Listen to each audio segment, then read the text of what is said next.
analysis desk, and that this map, Coastline, is a little bit hard to predict. So there is that possibility where Beast Coast are able to sneak out of here with a win also. I would personally think, though, that that's going to be hard to achieve, so we'll have to wait and see exactly how that all pans out as we have our first ban on the board, that being Yana. And honestly, I think the biggest thing from that being what you were talking about with Bio. As you said, he's someone with a lot of tenure, and he brings quite a bit of that to Beast Coast, but I don't believe that he has the same resume as Hot and Cold. As we talked about inside of that previous matchup, Hot and Cold is one of the most dominant players ever since year one inside of North America, so that pickup is just unprecedented when it comes to SSG. But for Beast Coast, that doesn't mean that they necessarily got a bad deal or anything like that. Biologic brings a lot to the table for this roster that could change up a lot of different areas of their game plan. But finally, locking in all of these bans, Yana, Lion, Valkyrie, and Mira going to be removed. Most notably, the Yana removed from Beast Coast.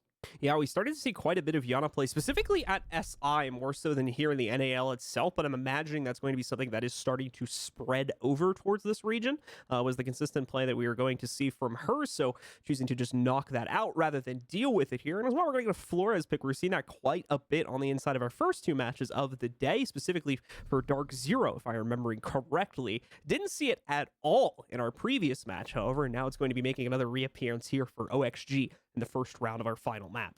Honestly, I'm not surprised that we've seen so many Flores picks. It feels like he's quite easy to work in, and not only does he give you info, but he's able to get rid of quite a few different utility pieces that are extremely important because he has explosive utility. That's something that we've talked about for a very, very long time. That's why the Gun 6 is now in the game. It was just one of the main issues as to why the utility meta existed for so very long in the way that it did. So they've implemented a lot of different things, including Flores, to try and combat that. At least it feels like to me, and I feel like Flores could definitely help out a lot of teams in those regards, especially with info on maps like this. Obviously, when you have the little drone going out and exploding and doing whatever it does, you get quite a bit of intel from that as well. So whenever Foxy is clearing out these areas, he's going to be able to relay quite a bit of that.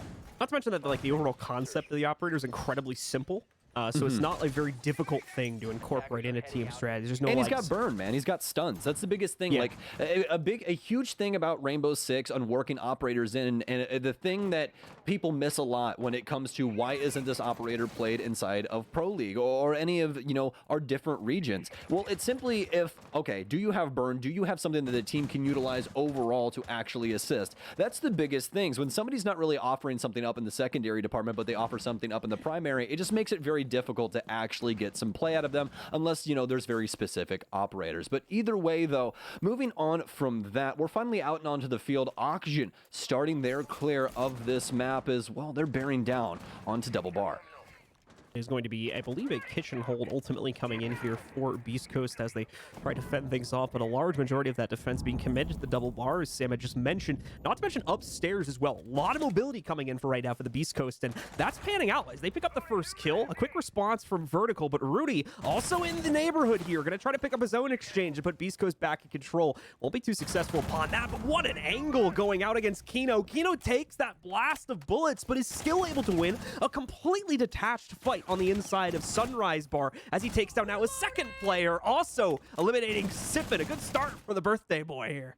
Yeah, no longer Kino on Hard Breach. It's Kino with an F2, and he's looking. What was that? Oh my God, Fozo! Your head is in the grandstands, my man. That was so incredible. What a shot. A singular bullet past the bomb chassis takes him down. Oxygen gonna clean it up while I'm still picking my jaw back up off the floor. Round one goes the way of the green. So it's looking like we're in for the Kino show today, if that round's any indication, because that was some absolutely insane stuff from him. I mean, even just the first duel he wins is crazy, right? There's that, to be fair, fairly impressive crossfire angle coming in from Beast Coast from the inside of Office itself that nearly kills him before any of that action begins. But despite that and the damage going on to him, probably from the player he was actually dueling as well, still gets the first kill and then gets two more on top of that. What an impressive round. Yeah, and honestly, that's the best way to round that up. It really was the Kino show inside of that one. Yes, the double bar take works out well for Oxygen, but it's really off the back of Kino's efforts. We had some other Oxygen members picking up some frags. Obviously, we saw that from Vertical inside of Office, assisting with the clear of Beast Coast, but they simply bear down onto side and remove every single BC member from the map, and what a clear it was. Either way, looks like Beast Coast want to shift gears going into round 2. They'll head upstairs towards Penthouse, and you can't exactly blame them. That kitchen defense just not working in any sense of the term. Now, going to be interesting seeing Beast Coast over here towards Clubhouse for a couple of reasons. The main one being that Mira is currently banned, and up until recently, she was, in a lot of senses, required for a lot of teams in order to properly play the defensive setup onto this site. That has changed as of late. Teams have figured out a new way to play, specifically around the 90 position, which Beast Coast is currently reinforcing, on top of playing into VIP, I believe, also, that Beast Coast is going to be utilizing here on the inside of this round. Yeah, it just feels as though it's a lot more abusable, especially with the Rooney coming into play, where you can actually deny doors and stuff like that. Obviously, you can shoot through them, but you still have to give up a piece of utility in order to traverse through it. So that's going to make it to where, obviously, in late round, things can get quite hairy on the offense if you haven't managed things correctly. And for Beast Coast, it makes it to where they have to burn quite a bit more trying to get rid of these important utility pieces like the Goyo shield as well as the deployable inside of the 90 hallway. So we'll see how Oxygen want to try and break this up. But as you said, Penthouse is a completely different site as opposed to what it used to be. It's much more of a spread top hold, as we'll see a lot of Beast Coast members over towards this hookah area. Starting out with Fozo, of course, he's probably going to get quite a bit of pressure sent his way from that outer balcony just next to VIP. Won't only be this player that'll have to worry about some of that early pressure. You've got some inklings of the members of OXG around Rudy over here by Hookah, and at least one other position too. Here's the problem for Rudy, though. He's just lost his back wall. Now he's got to try to defend it while stunned out. Can't get the job done as Kino picks it up, but regardless, it's going to be Beast Coast that up until now at least has the advantage on the inside of the trade. Nice Nitro Cell kill coming out there in the process as well. But either way, this goes down to a 3v3 after everything is said and done. OXG slightly weaker due to Yogg being brought down to simply 25 HP. We'll see how that all pans out in the execute itself here. He's on drone. Foxay and Laxay get that much closer. Yeah, you can see the opportunity for Bio, but it's going away now. Drone. He's going to back up. Oh, this is such a hard spot right now for Beast Coast. They didn't see the drone inside of the bathroom, so they know Bio's downstairs at a minimum, at least around the lobby area. Things have obviously slowed down, mostly because Oxygen not really having the next step inside of their plan set up just yet. That was a very sporadic offense to start us off, obviously equalizing here in between these two, going down to the last minute. Oxygen doesn't want to overstep, and they want to make sure that they can shut down any runouts coming out from Beast Coast. They've been very aggressive so far throughout these rounds, continually combating the Oxygen members, but they've simply just been that much better inside the fray. Yaga down on quite low HP from the Nitro Cell that we saw earlier, but could still be split in between engagements. It seems as though Beast Coast have been able to work their way back to site, playing some very pivotal positions, especially for Fozo, as he's got quite the angle to watch bathroom from Vase inside of the hallway. This is one that we don't see too often, and one that I truthfully have never seen before, with that Vase angle, be able to cover the cross there from the bathroom to the bomb chassis. It stuns in now for Laxin as he has to try and pick up the pieces. Yogg still stuck inside of the hallway, attempting to hold the cross. He's got two here as well. Laxin does indeed have the case, but he still needs to try and attempt to plant as well. Oxygen still spinning in the wind. Yaga going to rotate over towards Guitar, but it's seemingly all over now. Are they aware that Laxian is planting? He'll be able to make it off. Anthony gives him the business, and the SMG-11 will prove way too valuable inside of round 2. Beast Coast find their first. OXG seeming to have something to work with there at the end of the round, trying to play out that 2vx scenario, even seeing Laxton get into position in order to put the plant down onto the ground, but just nothing to work with inside of the post plant. And from what you could see, even from the Hall of Fame, no winning angle to be given over to one of their players to allow support even onto that plant. So a swift shutdown in the 3vx for Beast Coast there in order to control the trade round and bring us back to a 1-1 scoreline. It looks like we're going to be transitioning down to the double bars now that Beast Coast have finally found a site where they can meet with some success.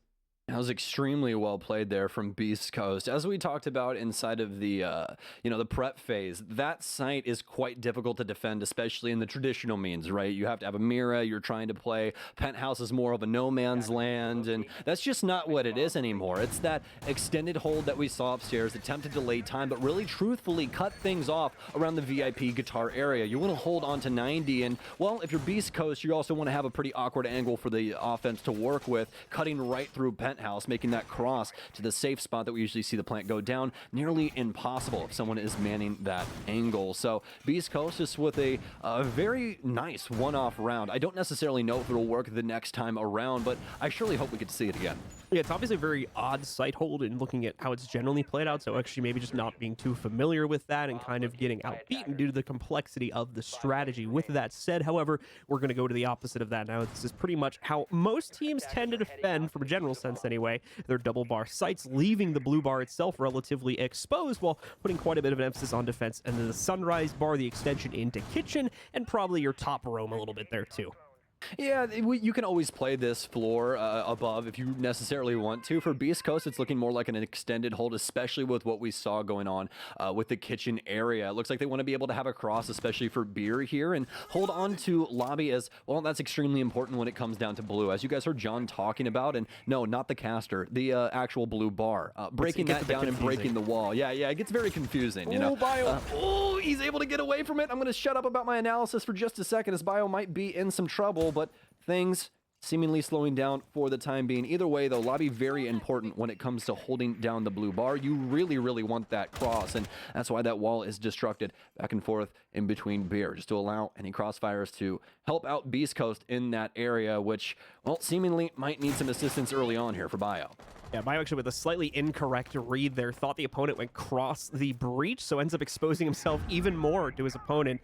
Thankfully lucky this time that his opponent is not actually looking down that sight line, keeping him alive in that specific scenario, even after the nitro cell goes off. Sippin as well with the angle against Kino. They were looking to shut him down quickly after that first round performance, and that is indeed going to be a winning spray in order to take him down. Won't fully eliminate him yet, and obviously, again, this is pro play, so they're not getting that confirmation that he went down. The good news is, though, is they seem to have info irregardless, trying to bait out Kino's down body slightly there, but it won't pan out. Kino will get revived, only that sliver of HP being taken away from laxing in the process, and OXG will now be back to having the man count advantage here as we head into the final minute of the round. Now, this is very scary because as from what we've seen, this has actually been quite a quiet round for Oxygen, except for the fact that they've actually killed Anthony. So there's no smoke here. Oxygen are allowed to take really as much time as they want when it comes down to the info game, really get a hold onto what's going on inside of sight and try for this execute, but they seemingly don't check a box, which is the top hold as Rudy gains control of Penthouse and is able to finally equalize, taking down the main man himself, the birthday boy, Kino. But Yaga, quick to the refrag. Sippin going to take a lot of heat here as he tries to cross out into the main lobby and fend off some of the other pressure that had been built up against his team. Won't work out, so he has to work his way back to the outside of blue bar and take a position there instead. Fozo with the hard lineup to counter any of the pressure that's going to be coming from the pool door itself, and Rudy with an even better position and obviously some better utility to make this work. However, he's got to be a little careful. We are going to see those explosive drones work their way in, and a grenade for good measure, which will actually fully kill Rudy in this situation. Vertical as well, walks right in, shuts out the last remaining bastions of defense here for Beast Coast, and hands the round over to OXG. That was so beautifully done. I'm pretty sure I wasn't able to get too much insight onto how Fox was essentially using the drones, but what it looked like is he was taking out all of the ADSs inside of sight and just making to where every single piece of utility they threw landed. And it was just so very well done for Oxygen there with that clear. They know that they no longer had to worry about the smoke, so they're able to play that down to the time in which they're able to get all of the insight available to them inside of the actual sites. And, well, take goes off without a hitch. Obviously, losing Kino a little bit earlier hurts, but doesn't hurt so much when you're actually able to win the round. All right, so let's take a look here, see how Beast Coast will try to rebound once again, continuing to truly rotate throughout the entire breadth of what this map has to offer in terms of its site rotation, as we're going to go to the final one now for Beast Coast. They'll use all four as they go for their upstairs defense on, well, inside of round 4. Couldn't be more appropriate. We'll see how this works out for them. This is the one that you folks at home are probably going to be the most familiar with if you're a Siege player, and we'll see it get defended in a pretty similar way as well. Well, Beast Coast with the top hold now.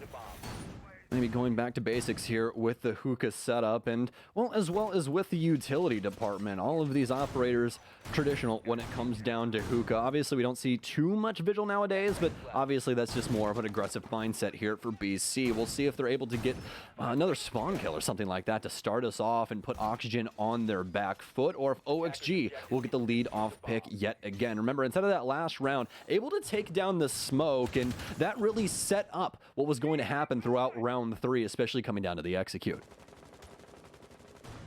Well, let's see how the opening action will unfold. Specifically for OXG, there's going to be a lot of emphasis on that VIP take here for them as 3 players rappel up to it, take that early control for themselves. Of course, from what you can see on the top-down view, not going to be a whole lot of immediate resistance here from Beast Coast. They'll be getting free control of VIP, Hall of Fame, looking like bedroom and possibly theater as well, all going over to them. Obviously, those are pretty far detached from the site, so nothing really lost on the Beast Coast camp there, but still, it's the extra pressure that's going to be building up against them. Sippin can already hear it. He's going to try to go for the nitro. This could be 2, but no. Only 1.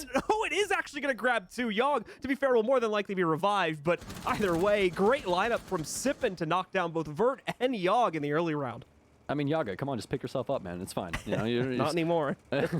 real rough. Times where you wish Zofia was moved back like 3 or 4 patches, you know what I mean? But either way, they'll be able to pick him back up as, well, Foxay will come in for the rescue. Either way, though, Beast Coast get the initial pick they were looking for, and even more, destroyed quite a few drones in the process as well.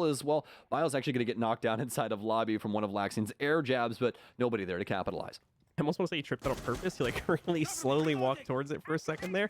But either way, nothing really lost out of that scenario. They're bleeding out that extra air jab, and of course redirecting the attention of one of the OXG members, however temporarily it was. So more than likely going to see, I think it was Fox that went over there to take a peek at that. So he'll probably rotate back into position pretty soon, and the rest of the team will begin committing to the rest of their push. Laxing actually keeping a close eye on this rotate now because of that air jab. But I think the threat has passed. It's not looking like Bio, especially when you consider. And well, no, they're ahead right now, so they could try to get a bit more aggressive here now that I'm thinking about it and looking at it more appropriately. But either way here, OXG looking for a way to get back into control as they take that Aqua control and try to push themselves forward. Well, we'll have to see what the new IGL will do. Obviously, does have man advantage, could possibly send a flank here, but we'll have to see exactly what he wants to go through with. Rudy and Bio both still playing down low. Obviously, Bio more than likely the favored rotator, if you want to call it that, as well. He does have that backpack to block himself from drones. Make it very difficult for them to actually get any insight on him, but it seems like Oxygen already ready to jump into the site and attempt a plant. Currently, case on Yaga, but Oxygen getting depleted left and right now as they're continuing to try and find some space. Well, Yaga's gonna walk right into some toxic smoke. That'll take him down. Fozo gets yet another, not with the smoke, but with the SMG-11 instead on the mute as well. Beast Coast finally battle back. Very rough round there for OXG as they get the control specifically on the top floor, leading around to Aqua with relative ease, but it's almost a misnomer to them as they take that as a sign that they're going to be able to execute on the site again with that same amount of ease. Truly, that is not the case as Beast Coast are more than ready. We could even see, I believe it was Biologic or another player that rotated up on the Jaeger in the late round as well to assist before, to be fair, getting nearly taken out on the rotation, but still got into that position, and so did the rest of Beast Coast, meaning they were more than ready to fend off that Aqua push from OXG, and without really any additional pressure coming in towards the VIP hallway, the VIP room itself, it's a fairly easy task for Beast Coast to just shut that down in a one-dimensional gunfight. Yeah, it was very straightforward overall if you really get down to it, because I don't know if they had impacts or bulletproof on the Vigilance out of that previous round, but if Bio did indeed have impacts, then he simply just gets to play blue bar there and impact the floor whenever they go for the default plant. So Beast Coast was never out of the driver's seat ever inside of that round. Oxygen simply tried to throw and execute at the wall and hope it sticks in the likes of that billiards attack, but that was really it. It was just an attempt. There was really nothing there for them to actually get a win condition off of, so very unfortunate for them. But now we're at a very interesting scoreline as we've seen in recent history. Well, actually the history of Coastline overall, this map is a teeter-totter. We've seen it lean to the defense, lean to the offense. It just really matters about region, and at the end of the day, the two teams that are playing against each other, this map is really crazy when it comes down to it. So if you I was looking at this a couple weeks ago. If you are counting SI as the most recent indicator, this is actually the most balanced map in the game. Really? 50% right down the middle? No. It's like 52, I think, for defenders. If I recall, 52 or 53 for defenders from what I saw on CGG, and that was like by far the closest to 50% of any of the maps. That's actually so very interesting. So did we actually end up, because I only checked a couple of map stats for today. That's just for SI. That's not counting any maps outside of that. But okay, understandable. So did you end up going through all of the map stats for SI before I ask you this? Because I only went through a couple of them for the matches today. Yeah. There's like the overall page that has all the map stats on it for like the event page and stuff like that. Yeah, so yeah, I got it from there. CGG, gotta love those guys. Got to love those guys. But either way, what I was getting at is, so did it end up being the most balanced? Was there anyone that was offensive sided? Did Chalet end up being offensive sided? I forget on that one. Okay, well we'll move on from the point then. Either way, I don't remember that much. Either way, though, full minute already out here inside of round 5, but very similar straights here for Beast Coast, although a different site. Sippin picking up the exact same mantle that we saw Bio in previously when he popped that air jab from Laxing earlier inside of round 4, but as of right now, Beast Coast simply sitting on their hands. Not too much to do as Oxygen haven't moved any of the pawns forward. So Kino continuing to look for an opening opportunity. Obviously not going to find it. The nearest player would be Sippin, but he's well below the staircase. Ozo's going to hear some of the action going on outside, and more importantly, above him. He's going to try to respond to that. Gets a shot off onto the back of Vert. Not the killing one, though. Nitro out. Vert should be able to dodge that, as it's telegraphed pretty well due to the holes he has. And now is going to have an even better preview on what's going on down below. Won't get the opportunity to strike, though, as the player on the opposite side of that, Bozo, is going to run away right into the crosshair of Kino, apparently. He's very much ready to take that duel. Now it's going to be Oxygen that get themselves off on good foot here as they take the opening advantage at 5v4. Sippin, they have an immediate opportunity to refrag or possibly go down himself. No, never mind. It's going to be Rudy instead that gets caught due to Yogg continuing to put pressure forward upstairs now and funnel out a lot of the pressure that's currently on the inside of the VIP area, of the bedroom as well as theater area. Now the 90 hallway is the main point of concern here for OXG. There's really only Bio left. Sippin still causing problems downstairs. I was talking about him before. He's now really the lone defender here, but he's making a massive impact. Got the one kill from the lobby, runs outside to kill Kino. The trades are happening upstairs, and it's a good thing they do as well. Without that exchange, they would have lost 2 more right there. Only had Foxy to clutch out the 1v2. Now at least they have the 3v2, but the problem is there's only 20 seconds left to make the play, and Sippin is still directly in the way of their avenue of aggression. Does have to cross here for the main door. Obviously nothing to break up this wall, all except for bullets. Misses the headshot. It goes wide. They're trying to stop the plant as of right now. Swings, but not wary of vertical up top. Anthony with a nice shot. He can't stop the plant either. The shotgun out. Ooh. Somebody needs to stop him, and it's Yaga to do it. Oxygen stops the bathroom retake as he'll save the life of his Flores planting right in front of him. Honestly, a really interesting gunfight in the way that all plays out there towards the end. The final member of Beast Coast not even really making the wrong decision. Knows it's at a null timer scenario. All he has to do is kill the planter. So he tries to go for what he would assume would be the easier angle to work from the inside of the bathroom with the shotgun, but that ends up not being the case. Gives the other member from OXG supporting the plant the time to readjust their aim and shut things down when he repeaks. So beautiful work there from OXG to still get that down onto the ground and clutch things out despite working against the timer. They take the lead at 3-2 as we head into the final round of the half. Yeah, they played that perfectly for what they had to use, especially with the vertical play coming in from the sledge. But besides that, I mean, they almost ended up losing it from Sippin's play inside a bathroom, able to pick up that frag through the soft destruction and then immediately rotates it outside, knowing that there's no air jab on the door. So he's able to swing and pick up the twitch as well. So Oxygen finally taking the lead yet again here, 3-2, as they're trying to close out their offensive half on a positive note. Could possibly have a 4-2 here in the future, but not if Beast Coast has something to say about it. They're headed back to the site that we saw previously that we thought was so damn interesting, John, especially with this angle that we see the smoke setting up currently right now. Cyano, if you could please go to the theater hallway and show me that vase angle one more time, my friend. Yes, sir, right there, all the way to the bathroom door. You can cover that cross right from the bomb chassis over into the corner, and, well, that's quite a difficult one when it comes down to it. Yes, this is that renewed bit of strength for defenders on the inside of this site that has kind of reignited quite a bit of the play here compared to before when when this site was really only considered when Mira was left out of the ban pool, and aside from that, it would be a rare treat. No longer seems to be the case, at least as far as Beast Coast defense is concerned, though, as they're going to rotate into this for the second time in this half, trying to close out if they are allowed to. Now, taking a look here at the opening aggression from OXG, it's going to be centered pretty spread out So to correct myself, it's not going to be very centered at all here. A lot of pressure coming in, specifically in the hookah direction, though, as you're going to see Rudy have at least one player outside of his hookah room over on the balcony. Vertical's trying to nade that out now, and until a moment ago, there were two other players also trying to aggress from the inside of Aqua. Rudy's still aware of those players, but they are long gone, so we'll have to keep a closer eye on the hookah balcony doorway instead if he wants to stay alive in this position. Now all the iron is drawn on the Bozo, but he's ready for it, or seems to be ready for it, until he runs face first into an air jab, putting him on the ground and into the crosshair of Foxay, evening us back out into a 4v4. You know, they say never cross the streams, but it seems to work out for Oxygen out there, as they're getting shot from 3 different directions, it seems, for Fozo's case. Well, as of right now, Oxygen is able to equalize here as they end up losing Yaga. Beast Coast with an interesting setup towards the west-hand side of the map, as we've seen with, well, Rudy upstairs as well as Bio down low, manning the lower area inside of Sunrise, but that doesn't seem to be the play anymore. As well, we're shifting to about halfway into the round now. Oxygen still with some really good straights here, especially over towards the VIP side. They haven't centralized just yet, as they're still trying to figure out exactly how Beast Coast are holding this down. As we enter that last minute of action here, it's all up to OXG to dictate the state of play from this point forward. It seems Beast Coast has fallen back fairly close to their site, and aside from the more hard-locked roamers that actually have something to play behind, you're not going to see a whole lot of that off-site presence anymore. Entering the final 50 seconds, though, it seems like might actually be a little bit incorrect. We got both the Goyo along with at least one other player out and about. That's be a little unfortunate for Beast Coast there, as Anthony's not able to throw his grenades past the wall, but actually might work into their favor. He might actually be able to abuse that slightly here if he wants to later on in the round. We'll see how all that pans out.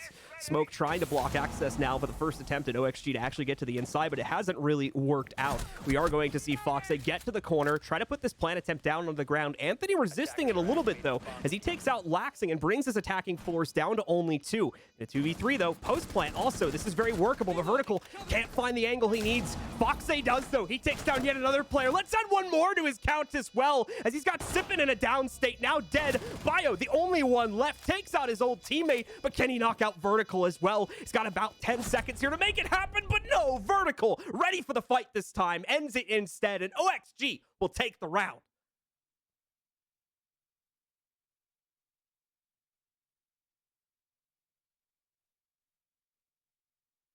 Over into, well, balanced, but still the driver's seat when it comes to roles. The defense picking things up in that regard, and quite a defense there for Beast Coast. I honestly think that there's signs of life for this roster with Biologic. I honestly liked a lot of the things that they were doing and the way that they were manipulating the map into their favor. It just seemed that Oxygen had a better game plan overall for that half. Yes, OXG will take a well-deserved, in my opinion, at least lead for themselves. And now we get to see what their own defense looks like here. Already some interesting things being brought up. We are going to see the Oryx. I believe that was also picked once by Beast Coast, but never really stuck to it from what I can remember in those early rounds of the first half. Echo also going to be brought into the fold here for OXG.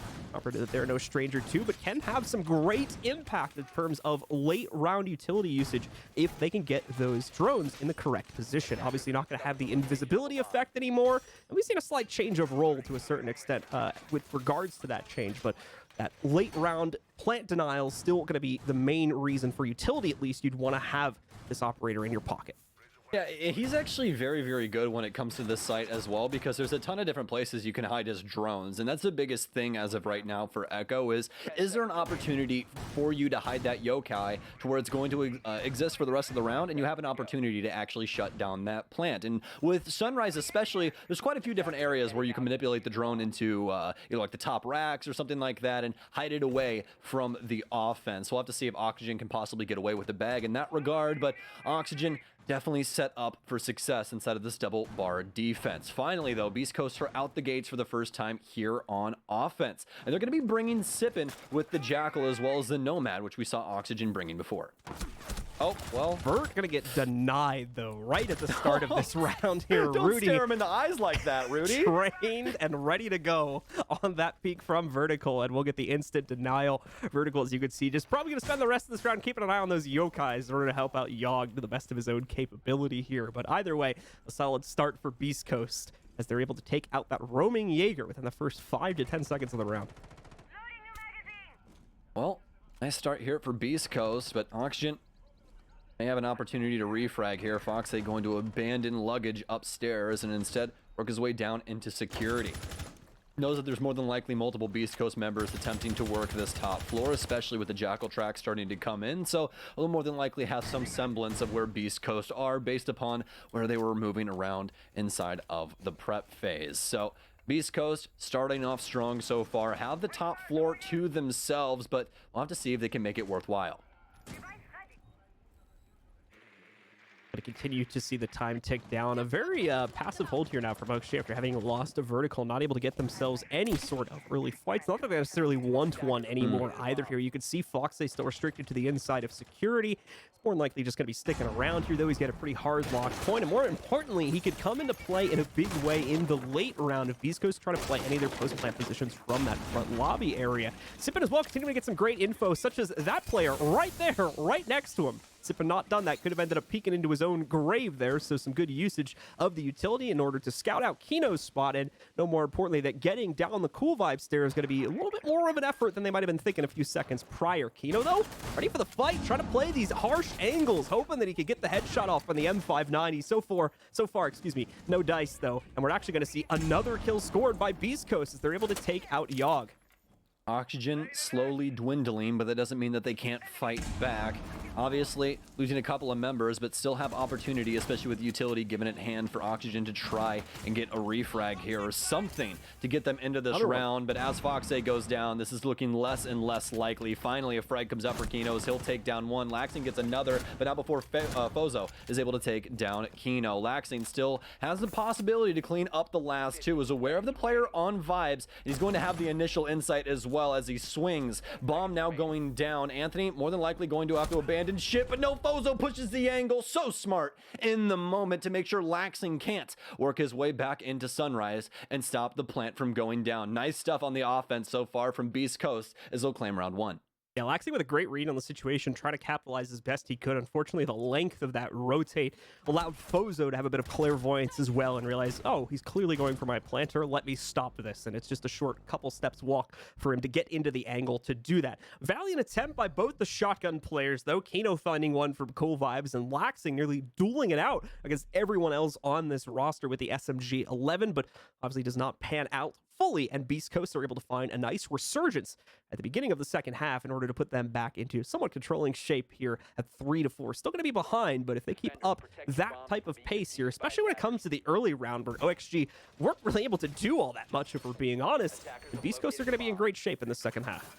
Yeah, Oxygen not able to get any traction out of this Oryx just yet. As we saw, Beast Coast are extremely aware that they're bringing this on defense as well. We saw Biologic air jabbing up the hatches to make sure that Foxy couldn't possibly rotate. Obviously, this is going to be onto Yaga now to try and make something happen with this operator. Obviously, quite a few hatches on this map. And, well, Biologic, although having air jabs doesn't have an unlimited amount, so there's more than likely going to be a gap somewhere. Whether it shows on a staircase or a hatch, we'll have to see, but still a good pickup from Oxygen to give them some late round roam potential. Take a look and see how exactly Beast Coast are going to approach things once again. At the beginning of the last one, they had a surgical execute of one of the members of Oxygen after catching them early on just to the left of the office doorway.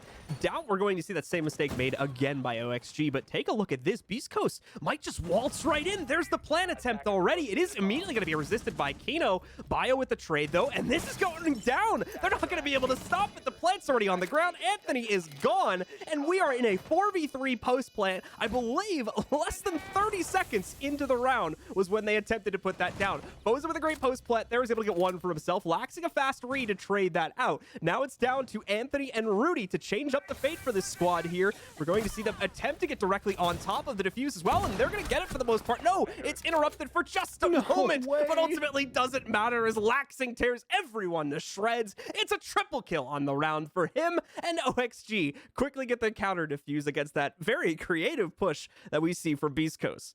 So practically the movie Gone in 60 Seconds starring Anthony as Nicolas Cage, but he doesn't actually get away from the police. That's basically what happened there. Oxygen end up refragging their way to victory and just retake the entire map, including the outside. Yes, actually the outside. They walked outside and did that. So Oxygen currently up 5-3. Honestly, love the attempt from Beast Coast there. It really did seem like they had the control necessary in order to get that to go off and actually frag their way out. But Oxygen just that much better inside of those moments. That's one of those plays where when it does happen, it's all up to the gunfights. It's 5-on-5 and you better win your gunfights, and Beast Coast just simply couldn't do that. And well, that's what that strat calls for, so that's about all she wrote. I was kind of surprised Beast Coast continued to commit to it after they lost the initial gunfight on the inside as well. That was like the main support for their planter gone. To be fair, yeah, they still had that little bit of it coming from Bio, which was enough because he found the trade, and then that gave Anthony the time to get the plant. But still, you're already from a 4v5.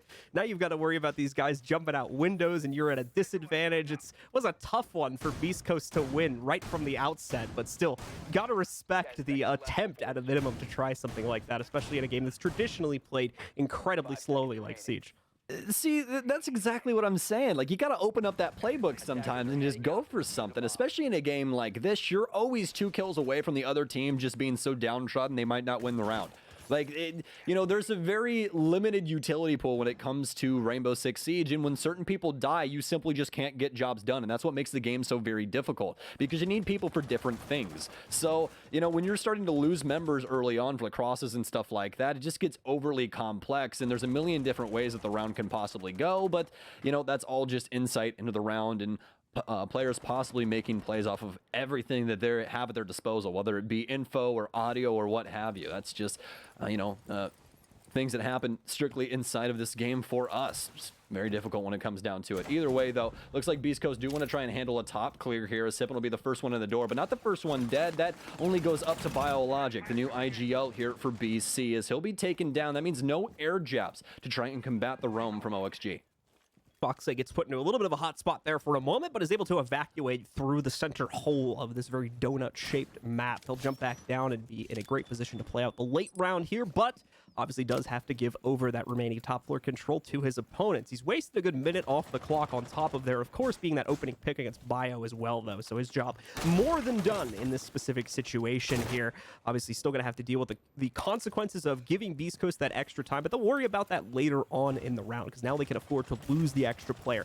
Now they can afford to make that extra mistake they couldn't before, and that's a whole lot going into your mental here as far as Siege is concerned. Laxing with the oh, what a flick from Laxing onto Fozo there. Thought for sure it was a dead man, but not going to be the case as he saves his own life by knocking out his opponent. I almost spit water all over my keyboard. That would have been the worst thing to ever happen to me while commentating, but the best thing when it comes down to those flicks, what a play there from Laxing. ADS eats up a smoke from Sippin, though, upstairs as well. The assault not stopping here for BC, although they have lost 2 members. Oxygen well within their right to take this round, but that doesn't mean that BC could have something to say about it. Laxing playing close to the door, but he'll finally get taken down from the couch window. Looking quite well into Beast Coast's hands so far, but that's something that Oxygen can obviously separate themselves with. Only losing 1 member so far, and obviously still have toxic smokes on Kino to lock up that plant. Lots of damage onto Anthony, and no pick just yet here for Beast Coast as well. We're seeing blue inside the kill feed, meaning Oxygen are going to take the round, and what a play here from the Jaeger as we see it in the kill feed, or excuse me, the kill cam. I want to point out those final moments from Laxing as well. Really great read of the situation. Laxing knew he was a dead man regardless of what he did there when he was locked into that angle in the 1v2 after, of course, he got his opening pick. So instead of just sitting there accepting his fate, waiting for someone to peek him and hoping he gets himself that one headshot, gets uber aggressive, pushes the pool doorway in hopes of that being an unexpected play and allowing him to maybe sneak off another trade before going down. That's that kind of proactive play you get specifically from Laxing, but from other members on the OXG roster as well that can be really tough to contend against as their opponent from time to time. And we see that right there. To be honest, I feel like we're going to be seeing a lot more of that happen more often with just how proficient LATAM was at SI this year. I think that was the main thing that everyone talked about from the Six Invitational, was just how good LATAM was, and that's something that we see quite often from them, is that they're very proactive in the way that they play and very proactive in the way that their team works, you know, with the way that they take and everything else. You don't really have an extended take where you have people in the four corners of the earth trying to clear things out and flush it to one area. They're really trying to get in the face of their opponent and make things extremely difficult for them when it comes down to the fundamentals of Rainbow Six. Like we were talking about before, you lose operators early, it's very difficult to try and do certain jobs, especially when they have a pivotal role. We're going to see these teams finish up the defensive matrix for OXG. Once again, going to be playing into that hallways. We also saw Beast Coast doing on the previous round. Once again, reigniting the play potential inside of this site due to the recent additions to the meta. You'll note there's going to be no Aruni in this setup for OXG, though, compared to Beast Coast. So a little bit of a different take for the OXG camp, but should be just as strong here, considering the angles are going to be very, very similar. Yes, indeed. It looks like they're really worried about these staircases. They're going to have Laxing holding on to vibes with some angles in towards Hookah, at least at the foot level across, so they can possibly help him with some insight as to what's going on inside of there. But as for the rest of the squad, they're mostly centralized around the back area on this north side. So it's basically a straight line. Kino inside of Guitar, Foxe inside of VIP, and then obviously Laxing, like we talked about before, on vibes. They have a cross angle for vertical all the way over inside of Billiards that you can possibly work from luggage, but we'll have to see. Did you see? I knew that nade wasn't going to kill him. Didn't even skip a beat, guys. Didn't even skip a beat. Anyways, Oxygen actually well within their right to have a really nice start here to this round. It's really up to Beast Coast as to how they can work these EMPs in with these concussions. The only real issue right now is we have seen a couple of their players, Kino obviously the first getting pushed out of position, so that does leave a couple players potentially exposed. Foxe literally get a whack-a-mole game there for a moment, but unfortunately the drone still got the info, and that's all that Bio needed in this specific round here. He gets the lock onto Foxe's position, takes him down. That's finally going to be Beast Coast getting off to a good start here on the attack for the first time in quite a while. Now it's time to see how they look to build upon that here from the 5v4. We'll still have quite a few things to worry about, especially the counter angles for VIP that we saw set up for vertical. Those could obviously be abused by Laxing as well, but we're going to be seeing some very similar things to what we saw last time, especially this angle through the single panel on the left-hand side door here for theater, to make sure that no one can possibly cross into the actual penthouse area and get a plant down, at least without taking a few shots. Vertical's still very concerned and on the roam, but he's not going to be up near Billiards any longer. Oh, no. He's moved downstairs instead to try and find some BC members, but as of right now, they're simply spinning around the map. They still have some nice crosses being held. Fozo's going to get lit up from Yogg inside of the theater hallway, but besides that, it's simply progressing forward slowly to get this execute off around the VIP area. A little bit of damage is perfect as well. Foza's got to give a lot more respect over to Yogg now. Can't just blindly peek into that anymore if he assumes he's going to be ready for him. Laxing in the meantime here, getting some free vision on the players, but can't connect the shots. That TCSG betraying him. He has to fall back now, take a much more passive position, but at the same time, we are going to see the rest of Beast Coast move ever forward and closer to their potential plant. Laxing, they now know he's on the flank. They're going to be able to counter him out. Rudy with the double. One in sight, one on the flank. He's got another on the flank as well here, as he's going to try to finish off the round, but Sippin doing it all instead there, as we are going to be able to see this squad hold on for at least one more pickup. It's Beast Coast that secure the round. So very well done from Beast Coast. I mean, the pacing especially, always in control after they're able to get the initial pick onto Foxe, force him into a poor position with the EMPs and nades, finally able to take him down from the penthouse window. But after that, it was a calm before the storm. Beast Coast eventually worked their way into VIP. There wasn't much biting for that at all from Oxygen. They didn't really have anything to try and combat that area. As we'd seen, Vertical had already dropped off from Billiards, and Laxing was fighting for his life around the kitchen area, so they didn't really have anybody to try and attempt to shut that out earlier on. So Beast Coast able to get the map control and eventually the plant down, really hindering what Oxygen could do, especially when it came to those two flanks. Either way though, Oxygen will still get two cracks at trying to secure this last round before before Beast Coast are able to push up onto overtime.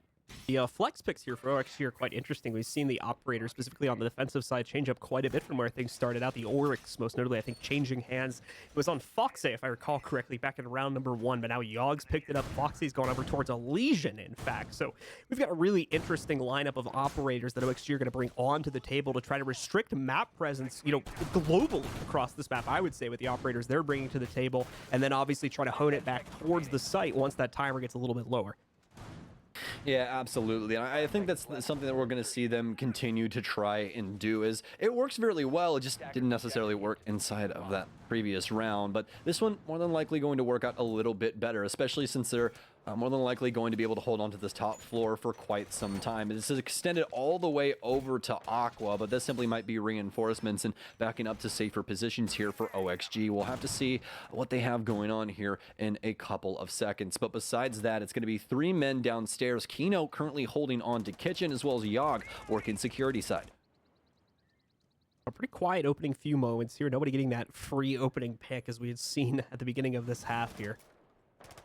No longer going to be such an easy case for either Beast Coast or OXG. Both these teams now very well aware of the other strategies, and that will extend into overtime as well if we end up reaching that point of the matchup. But remember, OXG still in control and still with these final 2 opportunities on this round and the next to close out before Beast Coast themselves are able to close that gap and send us to OT. Vertical continuing to look for any sort of presence towards Aqua, but you can see it's pretty light there right now. You've got one player down below, but they're more focused, Sippin, this is, of course, on Office's push, and obviously trying to be cognizant of anyone that might be dropping down, because Bio instead has the pressure onto Aqua. Nice team play there, actually, because if that player had been funneled down through the hatch, the one that was watching Office would have got the kill instead. Fozo somehow survives a Nitro here, despite looking like he was slamming the hammer right on top of it. Sippin's got the second pick, and okay, Yogg just spots a headshot while looking and deletes the remaining health off of Sippin there. Or, yeah, gonna be able to take him down. Yogg as well with the escape of the century. Making it down with just a sliver of HP left through that hatch, and now ready to take on the challenge if somebody wants to peek from the inside of Billiards. I can't believe he made it out of that. Man, you cannot make this up. This is one of the only operators in this game. Actually, the only operator, in fact, I think, that has a movement ability. Dashes, picks up the down player, and then prones through the hatch to save his own life. All those bullets getting shot into his legs, which, if you don't know, you actually take less damage when that happens. Your limbs take a little bit less than your torso, and obviously your head, being that, well, very well-known one-shot headshot mechanic. Yogg's been playing like Crucible on a Hunter in Destiny or something, man, with those dodges. Like, he's making it work, man. It's some incredible stuff. The footwork right now, I don't know what, you know, Redeemer and Hopes have been feeding him, if I can say that, but it's probably some good stuff, I'd have to say. Anthony now attempting this plant. Kino seemingly unaware of what's going on, as, well, Kino, right below your crosshair right now, someone's actually putting a bomb down, and, well, you're seemingly unaware, as is the rest of Oxygen. No real cams up inside of the service area. Well, now Yogg and the rest of the squad have the opportunity to try and bring this back, and Yaga is not missing a single shot when it comes down to it. Can he do it yet again on single-digit HP? He cannot. And Beast Coast, well, seemingly Best Coast today, as they're continuing to fight back.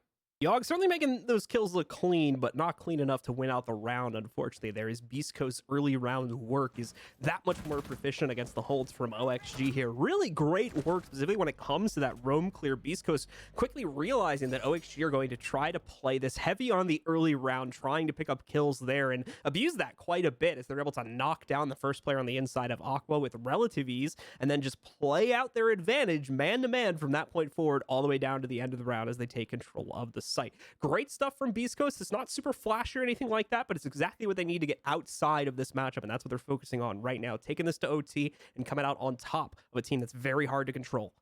Yeah, exactly. Flashy doesn't mean a win. You know what I mean? That's the biggest thing. We see flashy plays all the time across all of esports, but that doesn't necessarily mean that they're going to be winning. I mean, there's quite a few solid examples, but either way, you know, for Oxygen as of right now, I think that the timeout could have been called a little bit sooner, but obviously inside of that last round, it seemed like they really did have a solid attempt to try and shut things out, at least early on, but not before Beast Coast started bringing it to them, especially when it comes to Biologic, getting that lead off pick. Didn't honestly have the best defensive half, but ever since it got to the offense, he seems to be an entirely different player. Obviously, the IGLing already seems to be solid. They've been able to get this map this far already up against OXG, but now is where the rubber hits the road. Can they possibly claim this last round to force Oxygen into overtime, or can Oxygen finally seal the deal here in regulation? 6 being heavily used throughout this half, but not going to be a factor whatsoever going into our penultimate or our ultimate round of regulation. Going to end up being a little bit less than that, though. If Beast Coast comes out on top of it, and we trigger OT yet again to try and close out Game 4, the first day of action here at the NAL. We are going to see that standard hookah billiards defense, though. A lot of teams falling back to this when teams getting rough, and Beast Coast was no exception. They also played, I believe, their final round of the half here as well, and OXG going to do pretty much the same exact thing to try to close things down and end this 7-5. Okay, Oxygen, very forward deployable shield here. I like this, especially with the laser gate, but interested to see how this is all going to go down. Looks like, well, we couldn't make it out of this one without one, could we? It looks like we're more than likely going to get a rehost here, folks. We're just waiting on the confirmation, but just take a quick, snap with your mind here of what's currently going on, because besides moving reinforcements, they can't pick any other operators. So looks like this is what we're going to have to work with for both of these teams. Interested to see how this is actually going to go, especially with this interesting setup that we have around billiards. Oh, okay. So no rehost. Everything I said was cap, and I apologize. Well, no rehost. So we're gonna keep playing this round. As it said, it was denied. So we're gonna keep on rolling with the round until further notice.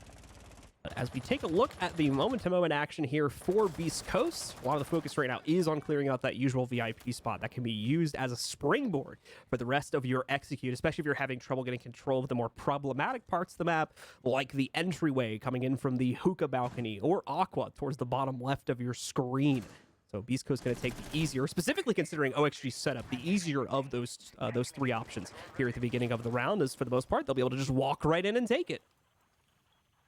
All reinforcements used up for Oxygen here. Seems like they have a singular soft panel on the quad wall, so I'll have to see where they've implemented that later on, but it doesn't seem like it's going to work out for them as of right now. Fox8 will be taken down very early on here. The first blood yet again, and not only that, but also being taken down on Wamai. Obviously, those discs, he gets over time, so that's going to hinder what Wamai can possibly do throughout the rest of this round for Oxygen. Some damage onto Laxine as well, as Beast Coast starting to look like they're walking away with this round. 5v4 with some damage on the Laxing as well. So early days, the actual site execute itself should be the real test. Is from what we can see from the player lineups on OXG, they're playing a lot more focus on that site itself, choosing to try and take this to the late round, which is in direct contrast to what we saw in the Browns prior to this, where they seem to be playing very much for that roam game. Now, you have some exceptions. This vertical forward more than anyone, and Yogg as well playing into a very dangerous position considering that the big window is now open, but he does have some bit of defense to work into this. Sippin as well, taking a lot of heat as he walks past what appeared to have been a smoke gas grenade there, so we'll lose about half of his HP as a result of that. Kino will aggress upon that. Now, doesn't have the exact position of Sippin. Oh, Sippin got a great opportunity if he wants to swing, but doesn't take the challenge. Kino safely falls back, but Kino not going to be too safe here for very long. Has a slight edge because that X-Kairos is actually not going to reveal his current position to anyone coming from the hookah balcony. Not to count his lucky stars, that is the case here. That could have led to his elimination and the fallout of the rest of Beast Coast had he gone down. Now we're going to see it come to full fold, though, as those trades ignite the play for Beast Coast, and it seems to be going well, as it's now down to a 4v2. Fozo desperately hunting out one of those two players, but he can't get it. Laxing outbeats him there. Now it's all down to Vertical in the 1vx. If he can deny the plant, run this to timer, he can still win, but he's in the 1v2. One player is down here. Can't deny the plant ultimately. He just doesn't have an angle. Tries to take the player down post-plan instead, but that opens up the opportunity for Bio to shut him down and take us to overtime. Well, Beast Coast bringing it all the way back to OT.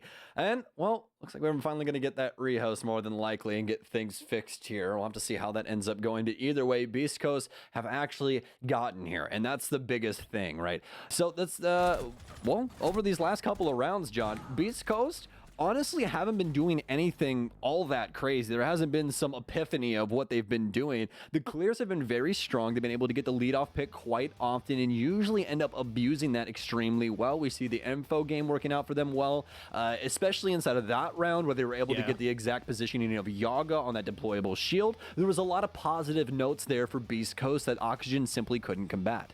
Very much a slow and steady wins the race sort of vibe going on right now for Beast Coast, and I can't fault them for that. It's working perfectly. As you were mentioning, the drone game is incredibly proficient for them right now, especially when it comes to finding those first couple of players. Their ability to set up a seemingly unescapable position for the defenders as well there, where one player on OXG tries to lock themselves in and take a fight. Ultimately, they'll get pushed out of that position due to some utility usage, and although they may not fall to the first player who they have to run away from on Beast Coast, we've seen this a couple times now, where ultimately they end up running into a second or a third one who's supporting the fallback angle and making sure that, yeah, okay, this player may get away from the first position, but he's not going to make it anywhere close to sight, because we have like 2 to 3 backup angles to kill this player from while they're in the process of running back. It's a really great system that's being set up by Beast Coast right now, and OXG having a lot of trouble dealing with it. That's why they try to play close to the site in that previous round, but the same issue is shown up for them here. Everyone that's trying to support an aggressive position is just being completely filtered out of it before they can even really do anything, it seems. Yeah, well, that's the original sin of Coastline as well, right? If you turtle set up on Coastline, you're basically just saying, hey, I want to lose the round. That's what you're saying. Yeah. If you turtle on Coastline, 90% of the time you lose that round. You don't have a snowball's chance in hell at trying to fight back with your utility or anything because of how this map breaks down. When you play a map that doesn't require a hard breach to actually win the map, there's a lot of things that can go on here that don't happen on other maps. And as we were talking about that, it's really the access to the bomb site that matters the most. You can access every single bomb site on this map through a single door, basically. Like it's like you walk in a door and it's like, okay, it's right here on every single location. Whereas with something like Cafe, you can't just simply waltz into kitchen. There's a lot of area to work around until you get there. We're going to see in just a moment here. It's looking like we've got everybody ready to rock in the server itself. Here confirmation from Beast Coast, and we just got it, folks. We should be good to resume things in just a second here. Jump back into the match. It gets started with overtime. We couldn't have paused at a worse time, as it was getting incredibly exciting here. Beast Coast battling it back from the brink at 4-6 and succeeding in doing so. Now taking us to a tie game once again. 3 final rounds will decide the fate at the beginning of the season, at least for both of these teams. And of course, they're going to be switching sides every single time from this point forward. Beast Coast get the initial defense, so let's see if they're able to come out on top of it. Well, we got 3 rounds ahead of us, folks. A best of 3 between these two to see who can possibly win Coastline and get more points than the other. When it comes down to OT, though, and the rules parameters surrounding the NAL, everybody gets a point here. Obviously, a point deducted from the victor, away from 3 and down to 2. Obviously, that's given over to the opposing team. As well, they forced their opponents into overtime, so they should obviously get something for that. So be looking to that for the scoreboard, excuse me. Both of these teams going to be getting 1 point as of right now, but the victor with that sweet 2. I like the concept of a scoreboat, just for the record. I think Scoreboat, yeah. Yeah. It's like whoever gets the most score wins a boat. A scoreboat. All right, we're gonna move on from this topic before this gets any worse. Man, I swear, dude, at the times where there's like a 3.5 week break in between casting and not casting is like the worst thing for me in the entirety of my existence. But either way, yeah, point system very important, especially when it comes to OT for these two. But looks like we're finally out the doors here, John. Oxygen obviously back on offense. Beast Coast working this defense yet again, which didn't see too much success from them before. Rudy, a little bit of aggression towards the pull door there. As you might expect, not going to lead to a whole lot, as Oxygen does not run right into that spray. In fact, move quite a bit of their player presence away from that now, and instead towards Aqua, where you've got 2 members ready to work their way up the rappel and start putting pressure on Fozo and anyone else that might be roaming in this area for Beast Coast. Of course, not going to be the only position where Beast Coast have that aggression panned up. It's looking like we got players extended towards VIP and a couple other different spots on the map, but those probably aren't going to see play, so more than likely we'll see those players rotate back to the site. little bit later on. Yogg's going to get his first challenge in a moment. I might have to correct myself as the player, yeah, it's Sippin over here that was playing in security a second ago, but has since gone all the way out towards the front lobby, peeking the other hallway now, as of course you guys can see. So not going to be much of an issue for the Aqua push. Instead, they'll have to be more cognizant of Bio, who's playing to the top of the front main stairs. Oxygen doing their best to not overstep right now. And all of this utility at their disposal, drone out this top area and get a good foothold on Aqua. Don't really have anything over towards White, where there will be a member of Beast Coast, but oh no, I believe a bounce back nade actually ends up taking out Vertical. It's very poor as they'll lose their sledge, and possibility of yet another angle being held. As of right now, Oxygen not looking too hot. A minute left on the board to attempt a plant, but truthfully only have control of Aqua as of right now. Yaga with a nice refrag and trace through the wall there. Y'all gonna open up a lot more territory for the team to push through. Obviously, they will have to wait out the toxic gas currently being rolled out by Anthony. And the problem is he's got 2 more of those canisters. Eventually, they're either gonna have to make the decision of trying to execute with about 20 seconds left, which to be fair is kind of what you expect. So they'll probably make that decision or try to force their way through these smoke grenades, which is obviously going to be the lesser of those 2 desired options. That final gas grenade actually hasn't even been chucked out as of yet. Here it comes now. Great shot from Fozo, and the plant will be denied due to the gas. Not only that, but the plants are going down as well on top of another one. Fozo just ripping everybody to shreds with this Alda here. It's just Foxe left. He's got to fight from below. Also, in the 1v3, no additional explosive drones to utilize. He has both of his standard drones, but look at the timer. There's only 5 seconds left. He doesn't have time to look. He's just got to go in, try to make a play, and ultimately not be successful here, as Beast Coast will take the opening round of OT, putting them on match point.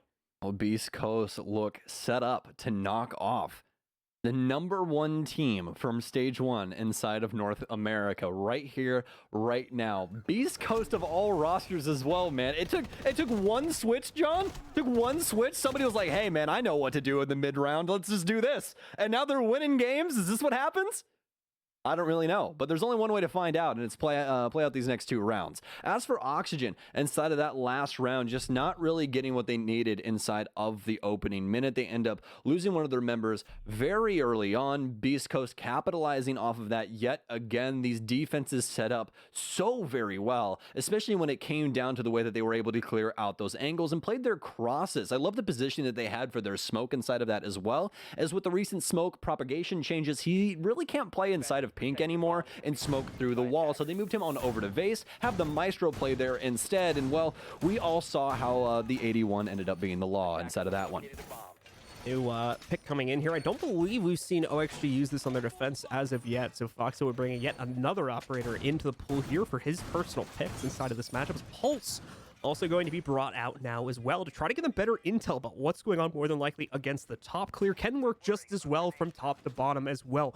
A lot of options for how Fox can try to play into this Pulse and support his teammates, ultimately slowing down the pace of the Beast Coast execute, which is something that they've had problems doing, because more than likely, if they're getting in the way of it, they are going to lose players based on the way that the earlier rounds in regulation have played out. Now, there is a drone here in the room getting a lot of intel against Fox. It was at the top left corner now from the perspective we're currently looking at it from. So if Fox is going to continue to play into there, he'll have to watch out, because that drone is going to be a constant drip feed of info.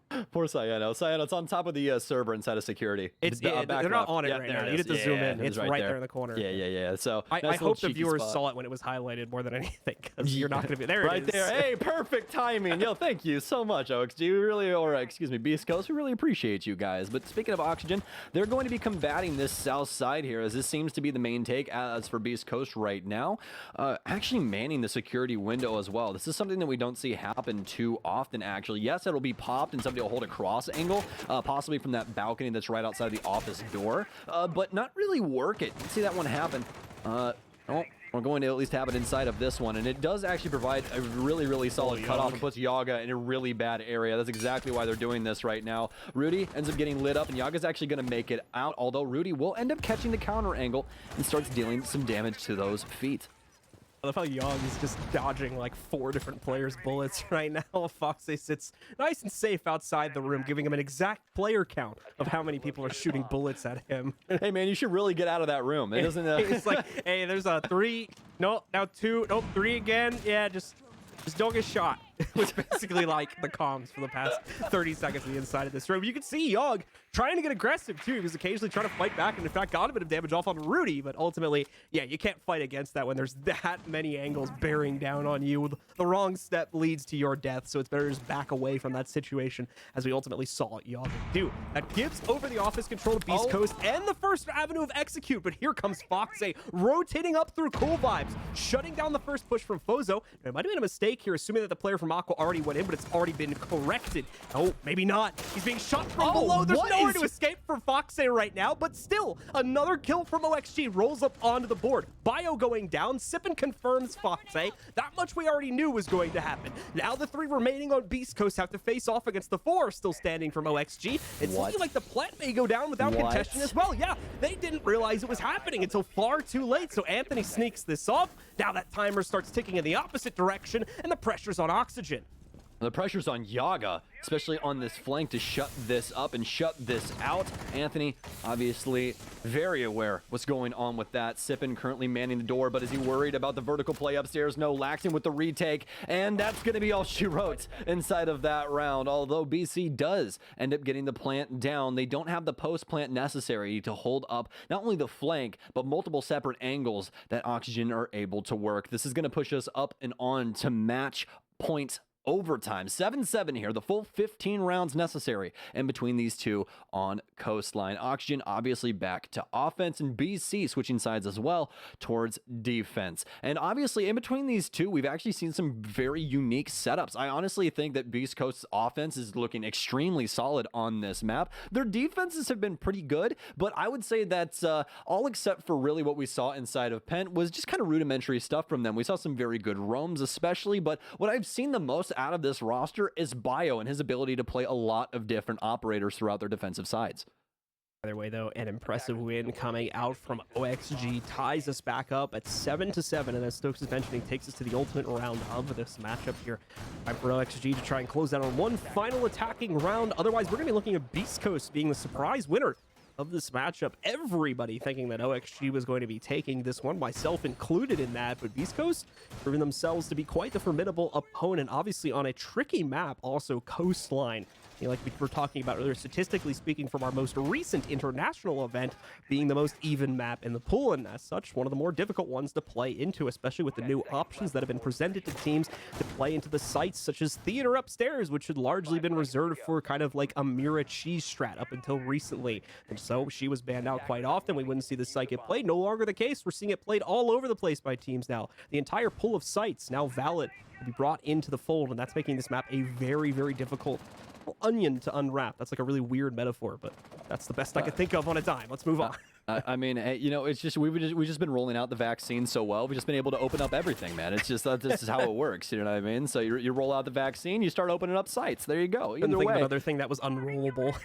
In that quick, like, just went to Shrek lore for that one. But either way. Shrek lore. Oh no, Shrek lore inside of the last round of the last map of the day, John. That's what you choose. Either way. First play day, though. It's fun. We've got Yogg pinned up on the entry angle, and he's going to move towards it here, as there's not a lot of direct contention from Beast Coast until you get over towards security, where the first bits of player resistance are going to start to show themselves. That comes in the form of Rudy, who's got this nice angle right now to punish anybody that tries to push into his territory, and he kind of needs it because he's taking a lot of heat. Only has that little bit of HP left over to survive, so he kind of needs that trick angle in order to get a kill here. We'll see if Rudy is down for this matchup here. Looks like there's a possibility for an onslaught of Oxygen members to funnel in through this sunroom area, potentially give Rudy some problems, especially in the case of Yaga. Has those concusses and can make it very difficult for Sippin to actually end up winning that out. Either way, though, Oxygen still quite slow moving on this offense. They've mostly just been working the map from the outside, obviously, and catching these pieces of the map that Beast Coast don't necessarily have a hand in. That's the big thing here. Beast Coast are still roaming throughout the map. Rudy obviously still holding on to security. As with the rest of Beast Coast, they have a nice top hold going on right now as well. They're simply just waiting to see what Oxygen are going to do with this map control. Sippin continuing to wait out this game, but here we go. OXG. No, never mind. It's all vertical right now. 1, 2, and now 3, 4 around the corner. Can he get it? Yes, he can. again. The ace is all that's left, but will he even get the opportunity? No, he shall not. Laxing shuts it all down from across the map, and OXG take control of the series. I am so sorry that I did that to you inside of those dying moments, John, but hey, it worked. Are you gonna tell me a sledge just gets to walk through sight and kill 3 of your teammates? Four teammates. Like, okay, after that entire game, I did not think that was what we were going to see, but I'm pretty sure that is simply a birthday present from Vertical to Kino. Hey, Kino, I know you didn't have the greatest day you've ever had when it came to fragging, so I guess that I'll just make sure we get this dub, and we'll move on with our day. So fantastic stuff there from Oxygen, and what a play from Vertical to clear out all of Kitchen and some. Let's remember that crazy play that Kino had back in like round 1 or 2 as well, where he's able to hop right in the window, lose half of his life, and still through his own aggression, not even just finding players through lucky angles or anything like that, take down 2 additional players on top of the one he got on entry. Some really impressive stuff from him. I mean, Laxing kind of speaks for himself inside of this matchup as well. The amount of clutch split-second impact kills this man was getting to either save his own life or save a teammate's life, as we saw when he denied a plant kill at one point in that match, was absolutely incredible. And that's on top of all the other stuff that we usually see him doing in these matchups as well. Really, really strong performance from OXG there. Alternatively, though, it's still a very close matchup, going all the way to that final round at 8-7, and that, I think, is in part due to the impressive new leadership we're seeing come in here from Beast Coast. Yeah, there's not a single poor thing that I have to say about Beast Coast inside of this matchup. I'm extremely impressed with their starting point as of right now. Obviously, a new IGL coming in means new management, and everyone knows how that goes. There's a lot of things that change, and as of right now for Beast Coast, this is looking like the greatest starting point they could have honestly asked for. Yeah, Oxygen ends up winning this, but it's 8-7, and you made the #1 team inside of North America last stage bleed. All right, ladies and gentlemen, that's going to do it for myself and Stokes. We'll be back tomorrow for the late games as well, but for the time being, we're going to send it back down to Veli and the boys at the desk to break down this final match. I'm going to be honest, ladies and gentlemen, I don't know what I just saw. All I know is it was any man's game. Vert walked into the server, went to coastline, and basically beat everybody like they were, his redheaded stepchild. Oxygen wins the last series of the day, and Jesse and Jacob, I mean, what are your thoughts? Beast Coast is looking good, by the way.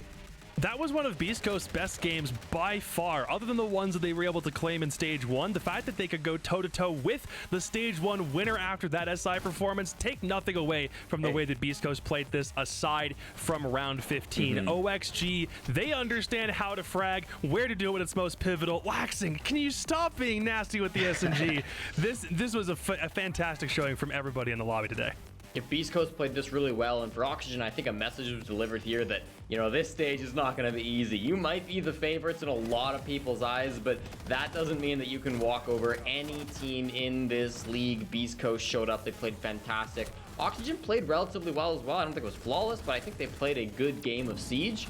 And this was just such a close one. We got a fantastic match at the end of it. That was absolutely disgusting. Whenever Oxygen's on the screen, you just get plays like that over and over again. Yeah. But Jacob, Oxygen's play style, you've said it. They're playing well to the meta, and they look smooth in it. What do you love about what they've been doing so far?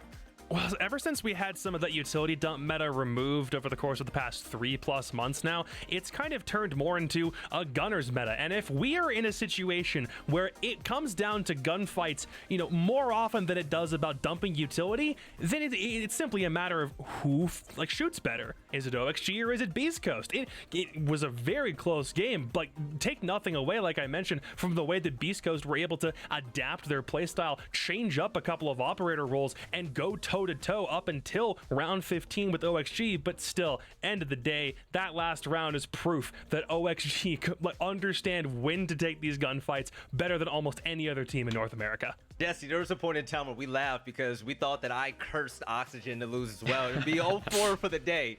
But Beast Coast, they were giving it to him. Bio being an IGL and just the way Rudy was playing, I mean, I want to see more.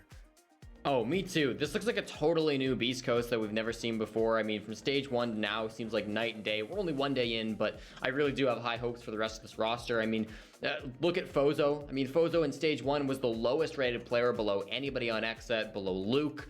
worst rated player in the league, went -30 stage 1, but now shows up and top frags the server, pops off in the kills department, let alone, you know, whatever impact he might be having behind the scenes. This is far and away the best game he's ever played. He's looking fantastic this stage. The team in general really did struggle with opening picks last stage. That was their big, you know, one weakness. Well, one of probably the biggest. This time they come out, they win a majority of the opening engagements. They play so well and get the entry frag. They hunt down roamers incredibly well on the side of Oxygen. Again, not flawless. Bio as well. I mean, if we're talking about changes from him on Ash, most of that game, I mean, also hitting the fragging department pretty hard.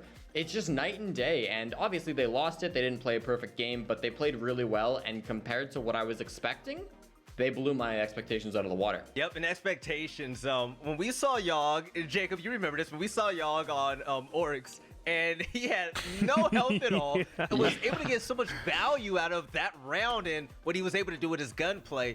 I mean, yo, we talk about Kino a lot, but I feel like Yogg doesn't get as much love as he should.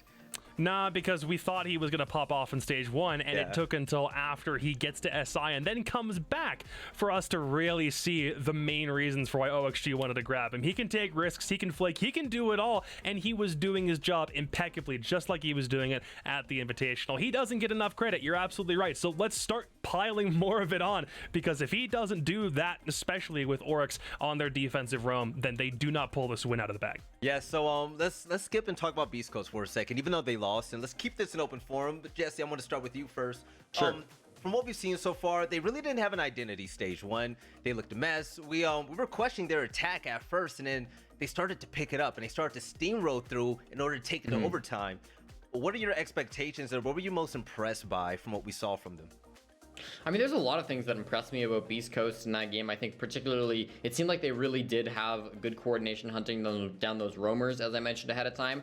A large part of that definitely could come from Bio being that presence as an IGL. I'm sure he's had a huge impact on what the focus is from moment to moment within the round. You know, just making sure that they're attacking the right parts of the map, you know, going after the right mini objectives before they can actually win that round. I'm sure he's had a huge impact on that behind the scenes in what he's calling and how he's helping out the squad there.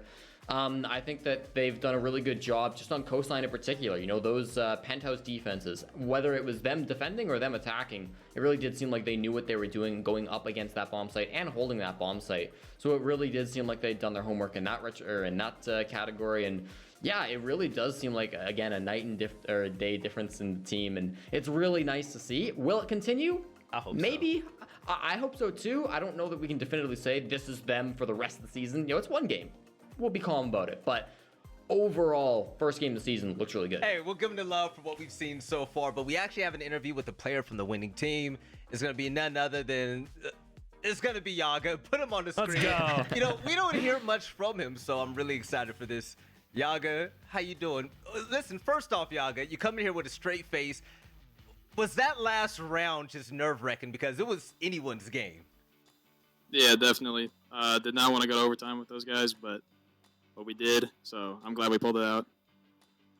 There we go. So I want to get perspective coming from you. Someone that's new to Pro League, and you've been tearing it up with your boy Kino, right? What was it like being new on this tier of gameplay and going to an event like Six Invitational and having a crazy performance to get top 6? Like, what did it mean to you? It felt great. I've been playing the game for a long time. I've been underage for a long time, so it felt good to finally play at Invite, which has been like a long dream of mine since I started playing. Yeah, I really like the success you guys have been having, but fast forward to the game that we had today.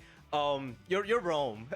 You scared us all. You're running around with 20 HP, but you're still able to find kills. In moments like that, what makes you feel comfortable to be able to have the confidence to still run around the map, dash through walls, and pick off players one by one? I mean, is this something that we can expect to see from you some more?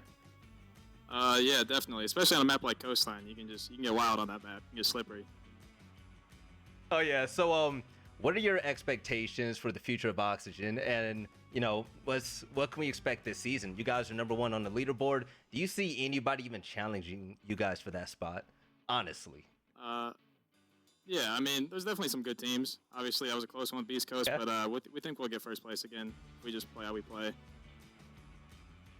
Gotcha. And the very last question, then I'm gonna leave the floor to you to say what's up to the fans, your family that might be watching. What is it like playing with players like Laxing, Fox8, and Vertical when you see them take over rounds just like Vert did right there? I mean, it's gotta hit you differently, right? Because that was big. Yeah, for sure. Those guys are some of the greats. They've been playing forever, and they're the best playmakers in the game, in my opinion. I know I said that was the It's last great question, but I playing. have to ask this. Who do you learn more from out of the three from that core? Or the most from, sorry. I mean, I can't really say. It's kind of all three of them help us learn. We all learn from each other, and yeah. All right, so I was trying to dig into some info right there, but I'm gonna leave this for you to say, thank you to the fans, say what's up to them, your family, and what can we expect from Oxygen in the future? All right. Yeah. Shout out to our fans. I appreciate you guys supporting us. That's it. That's all I got. Hey, much love, y'all. Hopefully I'll see you soon again on the interview, and you take it easy. You have a good night, all right? Yep, you too. Thank you. No problem.